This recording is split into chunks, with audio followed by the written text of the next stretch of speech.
성경 말씀은 로마서 1장 1절 말씀입니다.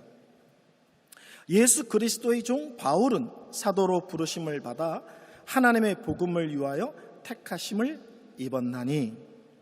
아멘. 오늘 로마서 1장 1절을 통해서 예수를 믿는다는 것은 자유라고 제목을 했지만 저것을 풀면 예수를 믿는다는 것은 참된 자유자가 되는 것입니다. 이게 이제 원래의 제목입니다. 오늘 1장 1절을 통해서 예수를 믿는다는 것은 참된 자유자가 되는 것입니다 라는 제목으로 말씀을 듣도록 하겠습니다. 이제 로마서를 이제부터 설교해 나갈 예정입니다. 이 로마서는 사도 바울이 기록했는데 사도 바울이 전도 여행을 3번 했습니다. 1차, 2차, 3차 전도 여행을 했는데 이 로마서는 3차 전도 여행 끝부분에 고린도라는 지역에서 바울이 로마서를 기록한 것입니다. 이 로마서는 로마의 교회에 보낸 편지입니다. 근데 기억해야 될 것은 이 로마 교회는 베드로가 개척한 것이 아닙니다. 천주교는 로마 교회를 베드로가 개척했다고 생각하고 또 주장합니다. 근데 우리는 그렇게 믿지 않습니다. 로마 교회는 사도 베드로가 개척한 것이 아니라 사도행전 2장 10절에 보면 오순절 사건이 있었을 때 로마에서 온 사람들이 이 오순절 사건을 기점으로 하여 복음을 듣고 예수를 믿고 돌아가서 세운 교회가 로마 교회입니다. 그러니까 로마 교회는 사도들에 의해서 개척되고 세워진 교회가 아니라 오순절을 성령 강림의 역사를 통하여 복음을 받아들인 로마에서 온 사람들이 돌아가서 세운 교회입니다. 그럼 사도 바울은 이 로마 교회에 왜 로마서라는 편지를 써서 보냈을까? 로마서 15장 23절부터 24절까지 말씀을 보면 이렇게 말씀하고 있습니다. 여러 해 전부터 언제든지 서바나로 갈 때에, 서바나는 스페인을 얘기합니다. 여러 전부터 언제든지 스페인으로 갈 때에 너희에게 로마 교회에 가기를 바라고 있었으니 이는 지나가는 길에 너희를 보고 먼저 너희와 사귐으로 얼마간 기쁨을 가진 후에 너희가 그리로 보내주기를 바람이라. 이렇게 말씀하고 있어요. 그러니까 사도 바울의 계획이 뭐냐면 기회가 되면 스페인 선교를 가기를 원한다는 거예요. 근데 스페인 선교를 가기 전에 로마 교회를 먼저 방문해서 성도들과 믿음의 교제를 하고 그 이후에 이 로마 교회가 사도 바울을 경제적으로 후원하여 스페인 전도 여행을 갈 수 있도록 재정적인 후원을 해줬으면 좋겠다 하는 의도로 이 편지를 쓴 것입니다. 또 하나는 사도 바울이 이 로마서를 쓰고 또 궁극적으로 로마 교회를 방문하려는 것은 선교를 위한 재정적 후원만이 아니라 이 교회는 사도들이 직접 세운 교회가 아니기 때문에 믿음의 원리에 대하여 체계적으로 그리고 깊이 있게 듣고 배울 기회가 없었습니다.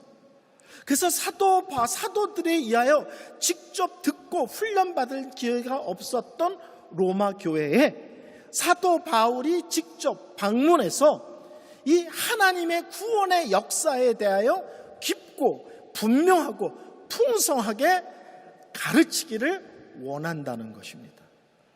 그래서 이 로마서는요, 그래서 이 복음이 무엇이냐, 예수를 믿는다는 것이 무엇이냐, 예수께서 십자가에 달려 돌아가시고 부활하셨다는 것이 무엇이냐에 대하여 아주 분명하게 설명해 주고 있는 성경이 로마서입니다. 저는 실제로는 고등학교 끝 고3, 고2 그때부터 로마서 공부를 꽤 오랫동안 했습니다. 진짜 로마서에 대한 책을 어마어마하게 읽었습니다. 그리고 간헐적으로 로마서를 설교하긴 했습니다. 그러나 제가 10월 달이면 목사된 지 30년이고 내년이면 전도사 생활까지 하면 목회자 생활 40년인데요. 로마서를 1장부터 마지막 장까지 한 번도 설교해 본 적이 없습니다. 60이 넘으면서 제가 베를린 선한 목자교회 드디어 로마서라는 칼을 뺐습니다. 저도 은퇴하기 전에 목사가 한 번은 로마서는 설교하고 은퇴해야 되지 않겠습니까? 그래서 우리 성도들이 이 로마서를 통해서 예수를 이미 정확하게 믿고 이해한 성도님들은 다시 우리가 믿는다는 것이 무엇인지를 다시 정리하고 확인하는 시간. 믿지만 이 믿는 것이 애매한 성도들은 이번 일을 통하여서 예수를 믿는 것이 무엇인지를 분명하게 확인하고 마음에 새기는 시간. 또 교회는 다녔지만 아직도 예수를 믿는다는 게 뭔지, 예수를 왜 믿어야 되는지 전혀 모르는 성도들에게는 이번 기회에 하나님의 말씀을 통하여 믿음의 내용들을 정확하게 듣고 그리고 입으로 고백하는 구원의 역사가 있는 그런 풍성함이 따르는 그런 로마서 강해와 그런 복된 시간이 되어지기를 바랍니다. 로마서는 전체가 16장입니다. 근데 크게 둘로 나눌 수 있습니다. 1장부터 11장까지는 구원의 도리에 대하여, 구원이 뭐냐? 예수가 누구냐? 십자가와 부활이 뭐냐? 그것이 어떤 의미를 갖느냐? 한마디로 그것을 복음에 대하여 설명해 주는 것이 1장부터 11장까지입니다. 그러면 12장부터 16장까지는 뭐냐면, 그러면 구원받은 성도는 이 땅에서 어떻게 살아야 되는가? 이것을 다루고 있는 것이 12장부터 13장입니다. 그러니까 기독교는 믿음이라는 것으로만 끝나지 않고 믿었느냐? 그러면 믿음의 사람이 이 땅에서 어떻게 살아야 되느냐도 아주 중요하게 여기고 아주 강하게 강조하고 있다는 사실을 우리가 기억할 필요가 있습니다. 저는 그 6학년 초등학교 6학년 졸업과 중학교 1학년 입학하기 조금 전, 그 애매한 시기에 비로소 저는 처음으로 교회를 다니게 되었습니다. 근데 제가 다니던 교회는 예수 믿으면 천국 간다는 것을 아주 열심히 강조하는 교회였고요. 그것뿐만 아니라 예수님이 금방 오신다. 그래서 항상 예수님 금방 오시니까 준비하세요. 또 예수님 빨리 오세요. 흔히 이것을 재림신앙이라고 그러는데, 이 재림신앙을 아주 중요하게 여기고 반복적으로 강조하는 교회를 어린 시절에 다녔습니다. 근데 제가 그 교회에서 결혼하고 그 교회에서 전도사까지 했으니까 꽤 오래 다녔죠.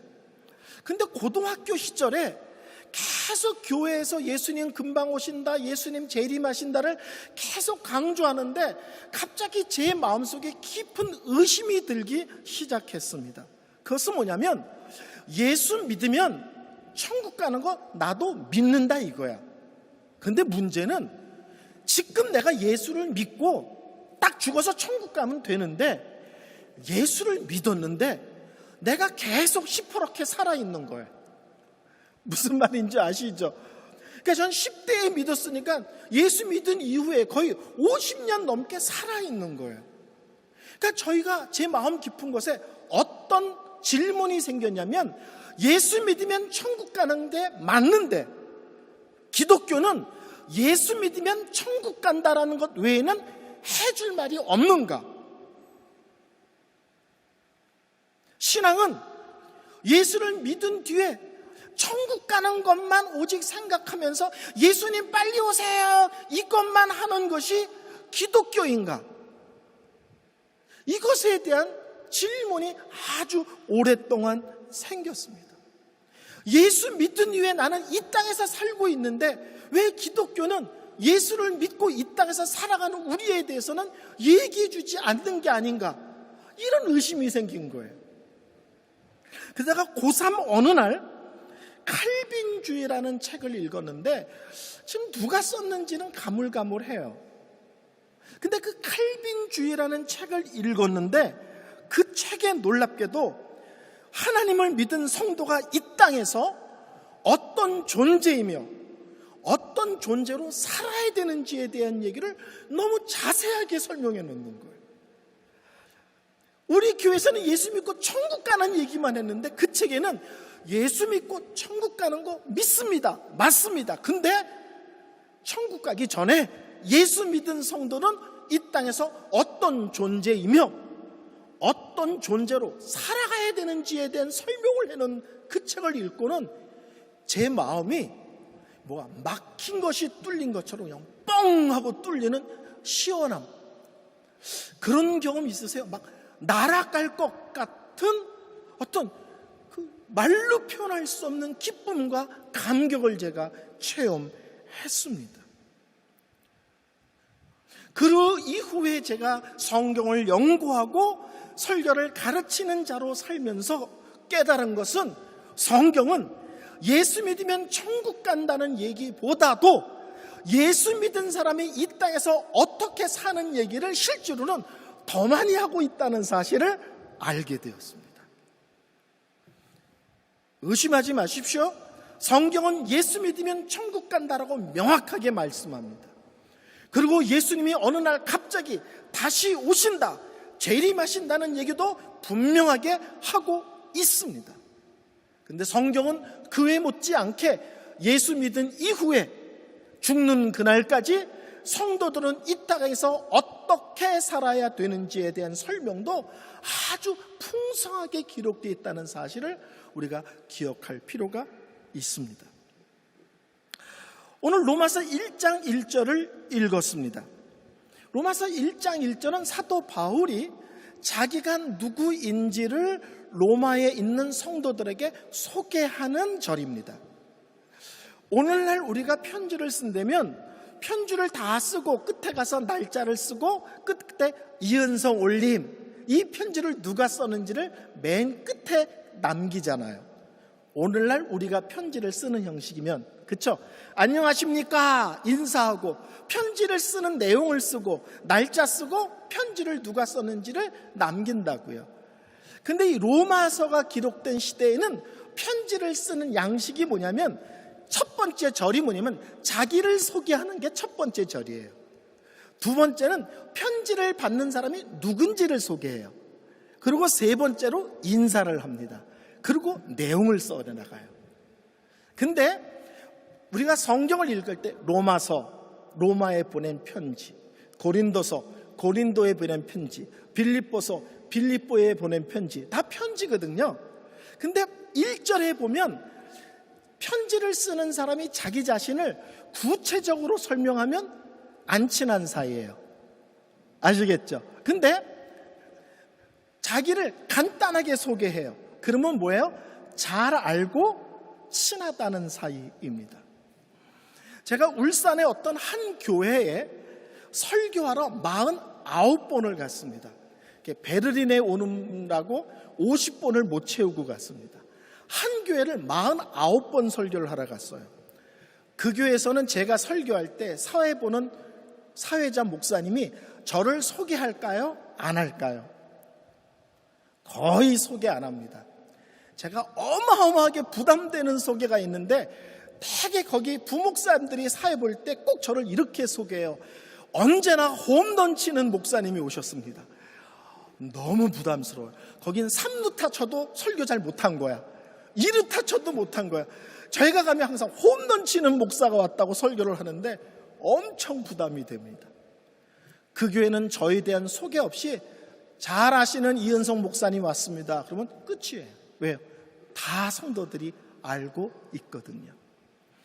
자, 사도 바울이 1장 1절에 자기를 소개하는데 아주 구체적으로 소개하죠. 예수 그리스도의 종 바울은 사도로 부르심을 받아 하나님의 복음을 위하여 택정함을 입었으니, 자기 자신에 대해서 이렇게 구체적으로 소개합니다. 왜요? 안 친한 거예요. 사도 바울과 로마서 성도들이 만난 적이 없어요. 그래서 자기를 아주 구체적으로 소개합니다. 어떻게 소개하느냐? 세 가지로 소개합니다. 첫째, 저는 예수 그리스도의 종 바울입니다. 두 번째, 저는 사도로 부르심을 받은 바울입니다. 세 번째는 하나님의 복음을 위하여 택정함을 입은 바울입니다. 바울은 자기를 소개하는데 예수 그리스도의 종 바울, 사도로 부르심을 받은 바울, 하나님의 복음을 위하여 택정함을 입은 바울, 이렇게 세 가지로 자기를 소개합니다. 저는 이 바울이 예수 그리스도 안에서 자기를 이 소개하는 내용을 통하여 예수를 믿는다는 것이 무엇인지에 대한 놀라운 깨달음과 은혜를 받았습니다. 첫째는 나는 예수 그리스도의 종 바울이라는 뜻은 나는 예수를 믿고 참된 자유자가 됐습니다라는 뜻이고, 나는 사도로 부르심을 받았다는 것은 예수를 믿음으로 이 땅에서 나는 담대함과 당당함으로 인생을 살게 됐습니다를 얘기하고, 세 번째로는 하나님의 복음을 위하여 택정함을 입었다는 얘기를 함으로써 예수를 믿는 것은 은혜 안에서, 믿음 안에서 이 땅의 삶을 누리고 즐기는 인생이라는 것을 깨달았습니다. 오늘은 첫 번째로 예수 그리스도의 종 바울만 설명드리려고 합니다. 사도 바울은 자기를 소개하는데 저는 예수 그리스도의 종 바울입니다, 이렇게 소개를 합니다. 근데 저는 이 말을 어떻게 해석하냐면, 예수를 믿는다는 것은 참된 자유자가 되는 것입니다, 이렇게 해석을 합니다. 젊은 성도들, 또 연세가 많지만 여전히 반짝반짝한 성도님들은 좀 이상한데 라는 느낌이 있으실 거예요. 이상합니까? 안 합니까? 사도 바울이 자기를 소개하는데 저는 예수 그리스도의 종 바울입니다 라고 소개를 하는데, 저는 그것을 예수를 믿는다는 것은 참된 자유자가 되는 것입니다 라고 해석을 했어요. 이 두 가지가 잘 안 맞는다는 생각이 드시지 않습니까? 사도 바울은 자기를 종이라고, 노예라고 고백을 했는데 저는 그것을 참된 자유를 얻었다는 것으로 해석하고 있다는 거예요. 인생을 짧게 산 사람들은 자유가 뭐냐? 벗어나는 게 자유예요. 벗어나는 거. 옛날에 우리나라 가수 중에 열애라는 것을 부른 윤신혜라는 가수가 있어요.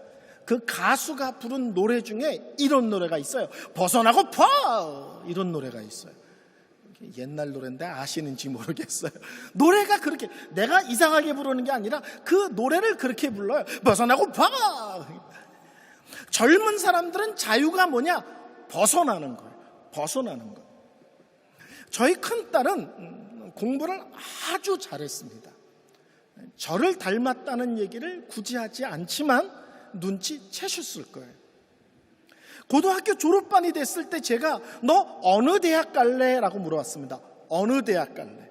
한국으로 따지면 어느 대학 갈래? 그러면 뭐예요? 서울대 갈래? 연대 갈래? 고대 갈래? 서강대 갈래? 이런 어느 대학이잖아요, 그게. 근데 저희 딸이 이렇게 대답했습니다. 너 어느 대학 갈래? 근데 뭔데요? 다시는 엄마 아빠가 와서 간섭하거나 잔소리할 수 없는 뭔데요. 그 아이에게는 어느 대학보다 더 중요한 게 뭐예요?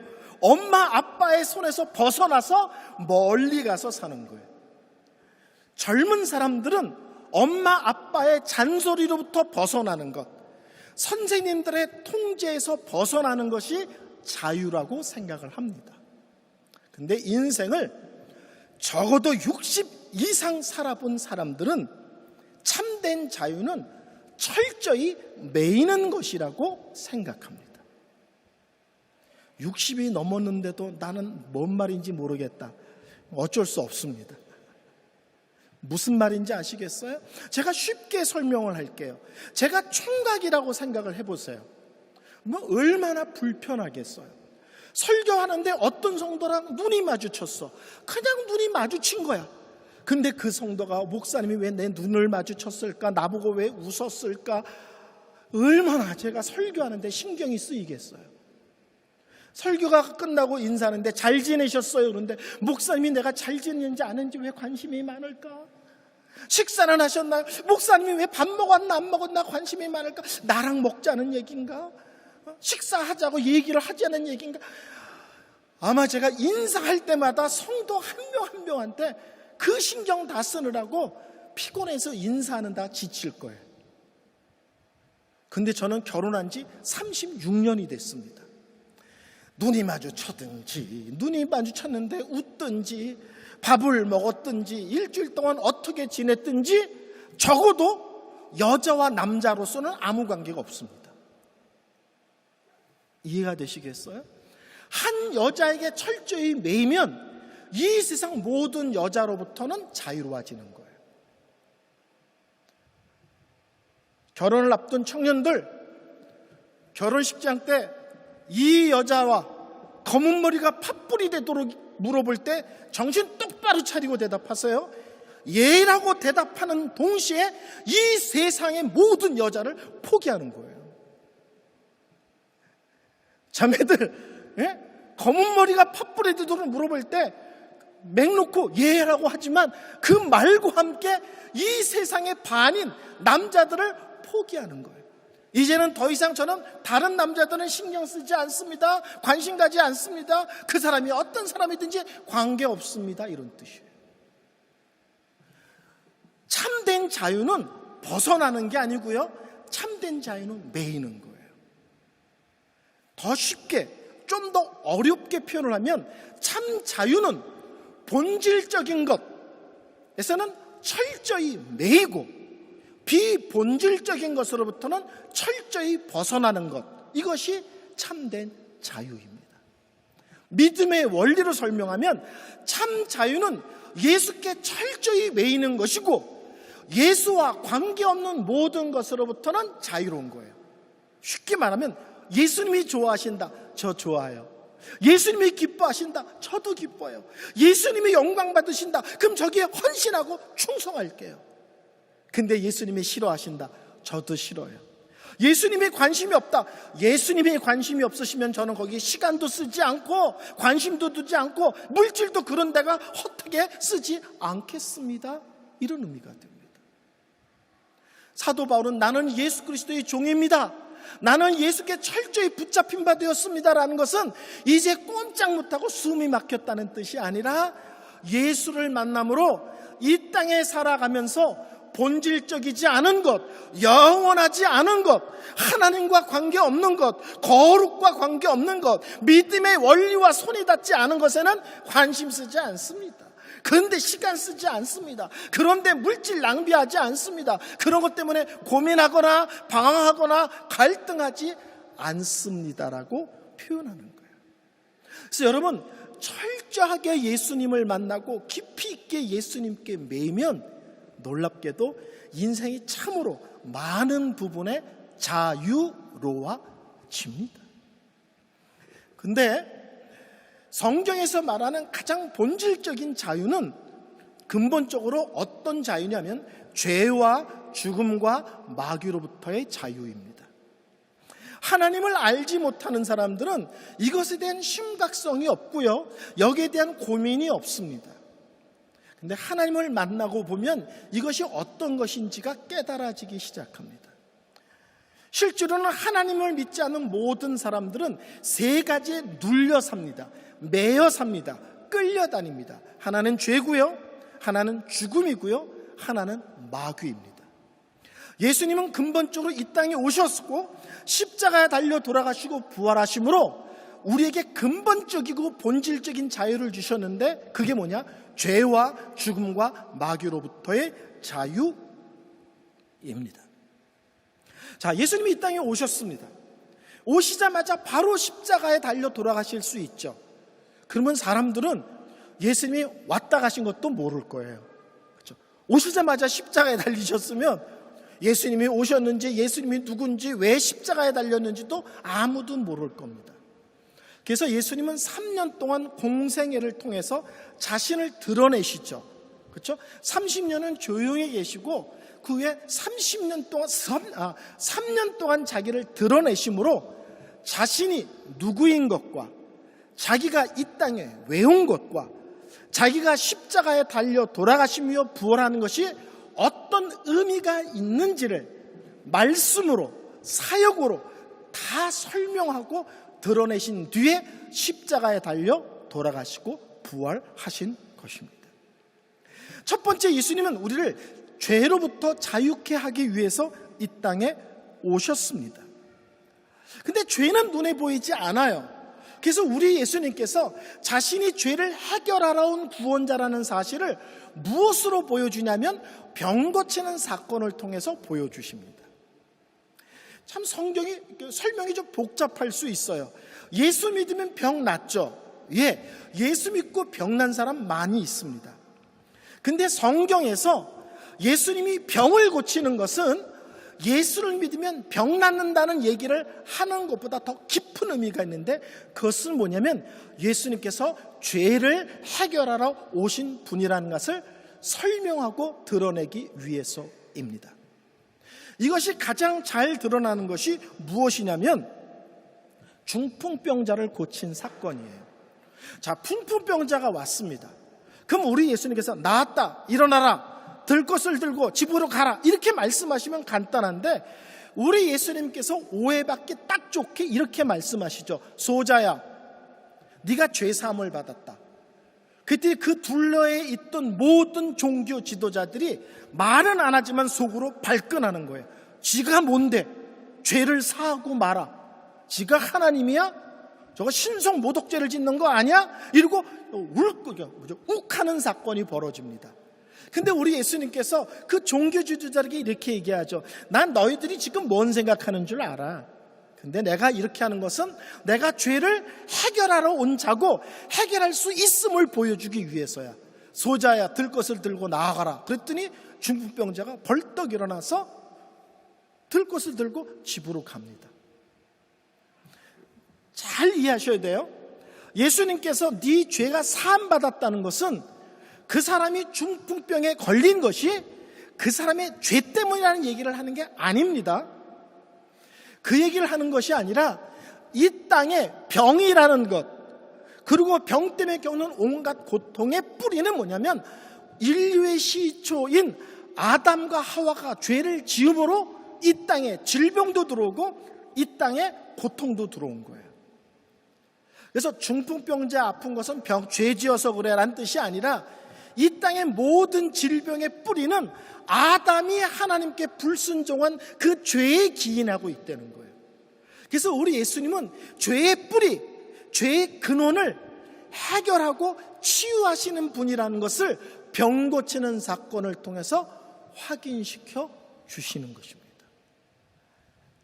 오늘 설교가 너무 길어져서 둘째로 바로 넘어가겠습니다. 우리 예수님은 죽음을 해결하러 오셨습니다.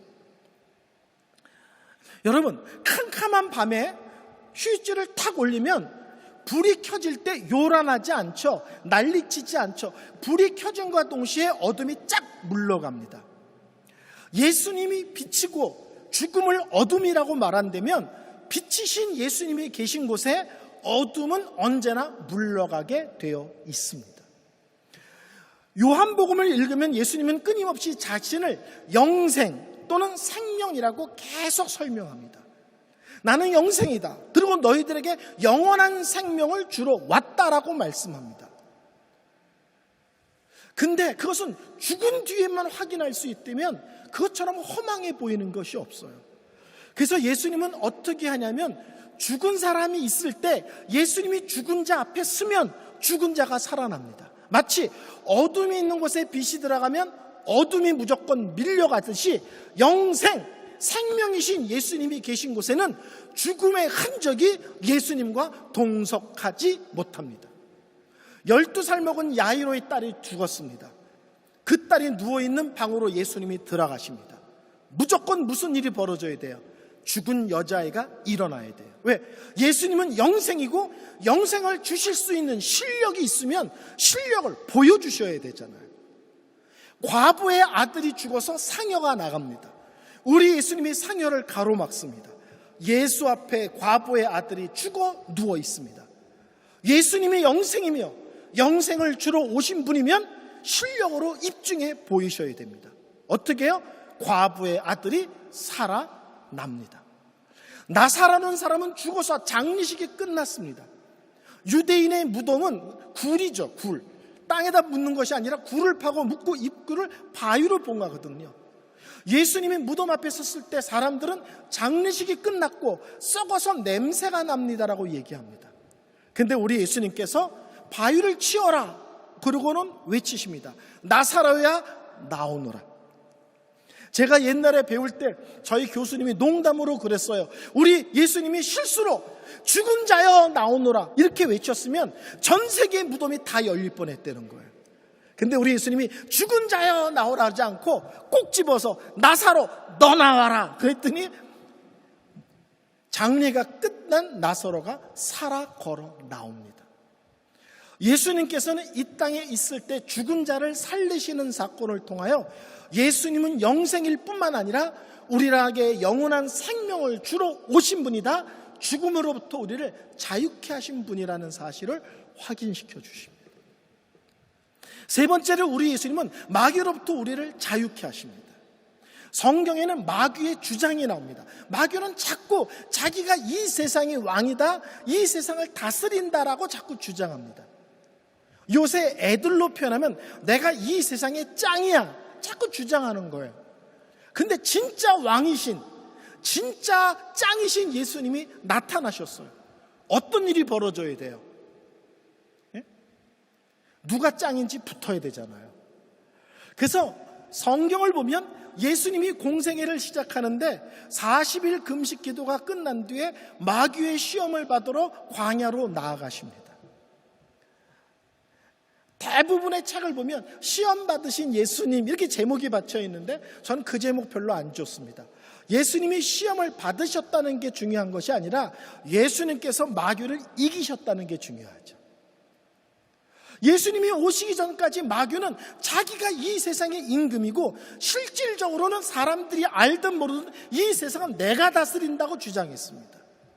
진짜 왕이신 예수, 진짜 짱이신 예수님이 이 땅에 오셔서 공생애를 시작할 때 첫 번째 한 게 뭐예요? 마귀를 이기는 것으로 시작합니다. 이 세상은 누가 다스리는가? 이 세상의 주인은 누군가? 이 세상에서 누가 가장 높은가를 오시자마자 마귀를 제압함으로 우리 예수님께서 왕이신 예수, 그리고 마귀로부터 우리를 자유케 하신 예수라는 사실을 드러내십니다.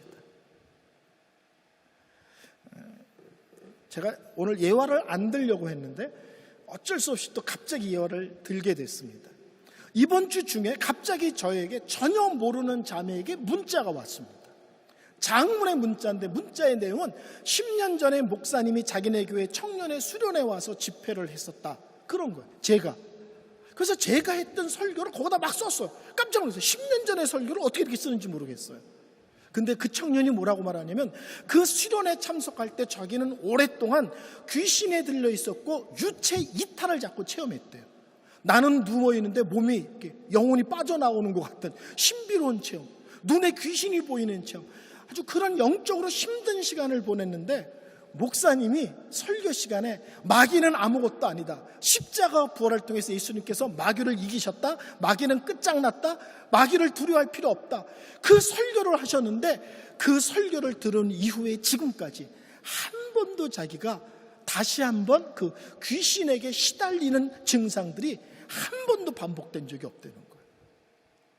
제가 귀신을 쫓아낸 게 아니고 예수께서 마귀를 이기셨다는 얘기를 1시간 내내 했는데 그 설교를 듣고 그 자매가 마귀로부터 벗어났다는 얘기를 하는 거예요.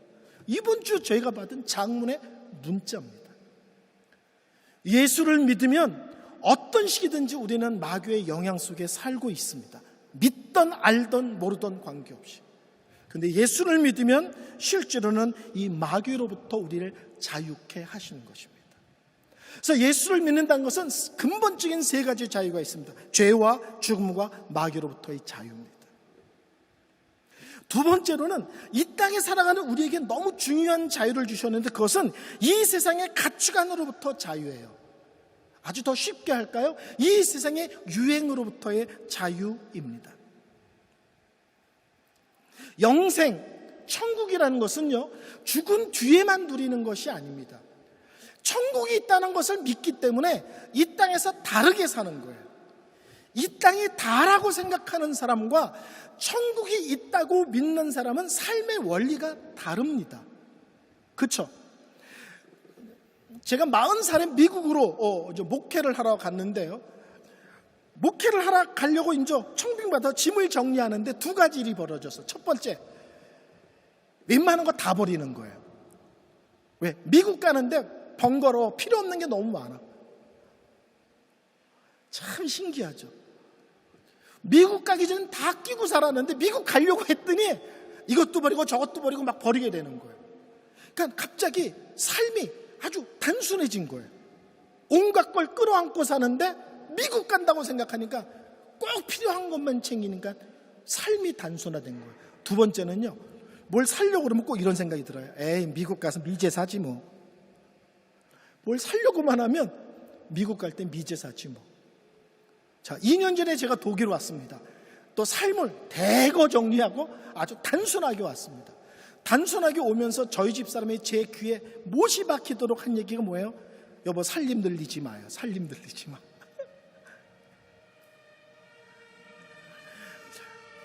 이 땅이 영원히 산다면 우리는 이 땅에서 하고 싶은 거 다 하고 쌓아놓고 싶은 거 다 쌓아놓고 누리고 싶은 거 다 누려요. 그러지 않으면 억울하고 속상하고 분하고 그런 거죠. 인생을 잘못 산 거고. 근데 천국이 있다고 믿으면 이 땅에서 좀 부족해도 되고요, 이 땅에서 좀 불편해도 되고요, 이 땅에서 덜 가져도 돼요. 왜? 우리 집이 따로 있거든요. 천국에서 영원히.